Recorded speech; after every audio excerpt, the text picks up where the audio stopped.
এইটো হৈছে এটা হেলদি স্যালাডৰ অপশন এবিধ সিড আছে যাক কোৱা হয় আলফা সিড এয়া যদি আমি 2 দিন বা 3 দিন ভিজাই থওঁ তেতিয়া এনেদৰে গজালি ওলাই যায় তাৰ মানে স্প্ৰাউটছ হৈ যায়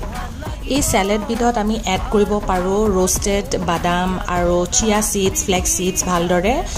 টাৱাত গৰম কৰি খুন্দি ল'ব লাগে আৰু লগতে আমি ইয়াত কাজু বা বিভিন্ন ধৰণৰ বেলেগ নাটসও দিব পাৰো কেঁচা বিলাহী আৰু কেঁচা পিয়াজো দিব পাৰে অৱশ্যে হেতু অপচনেল হয় পিয়াজটো মই ইয়াত এড কৰা নাই টেষ্টটো আৰু অলপ এনহান্স হ'ব কাৰণে ইয়াত অকমান নেমুৰ ৰস দি দিব লাগে লগতে দিব পাৰে অলিভ অইল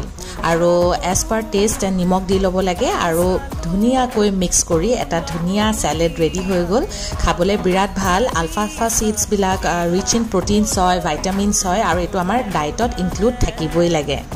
এইবিধ স্যালাড আপুনি লাঞ্চ ডিনাৰ বা ইনো পৰিবেশন কৰিব পাৰে আশা কৰো ভাল পালে আজিলৈ আহিছো বাই